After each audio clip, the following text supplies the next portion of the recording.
আর সালাম যদি আপনি গাড়িতে দেন, দূর থেকে দেন, বিমানে আমরা মানুষ বিমানবন্দরে বিদায় জানাইতে যাইতো নাকি? আত্মীয় স্বজন বিদেশ গেলে বিমানবন্দরে যাই না আমরা?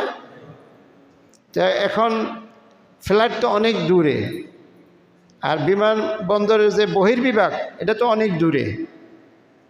তো এই বহির্বিভাগ থেকে ফ্লাইট যখন ছাড়বে তার আগে আগে ওখান থেকে আপনার আত্মীয় স্বজন হাত নাড়াইনো এরকম। তো আপনি কি এখান থেকে সালাম দিলে সে শুনবে? তখন আপনি বলবেন আসসালামু আলাইকুম, হাত নাড়বেন আর সালাম দেবেন।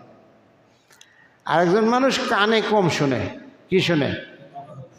তারে আপনি তো জোরে দেওয়া তো ওয়াজিব, আর আপনি মাইক দিয়ে দিলেও তো সে শুনবে না। শুনবে? এটা কানে ডিস্টার্ব। আপনি যদি সাউন্ড বক্স লয়ে যাইয়া তার কানের দ্বারে যাই বলেন আসসালামু আলাইকুম, শুনবে? তখন আপনি কি করবেন? সালাম ইশারায় দেবেন, মুখে বলবেন আসসালামু আলাইকুম, আর অথবা এরকম বলবেন আসসালামু আলাইকুম। কিন্তু এমনি স্বাভাবিক যে কানে শুনে আর কাছে আছে, হ্যাঁ এইভাবে সালাম দেওয়া জায়েজ নাই।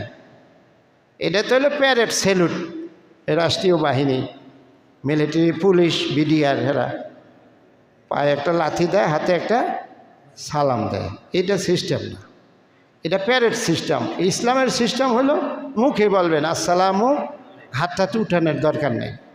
উঠাইবেন যদি বয়রা হয়, কানে শোনে না, অথবা দূরে হয়, অথবা গাড়িতে হয়, তখন আপনি হাত উঠাবেন। মনে থাকবে তো? তা আমাদের এই যে শিশুরা, মক্তবের ছেলেপেলেরা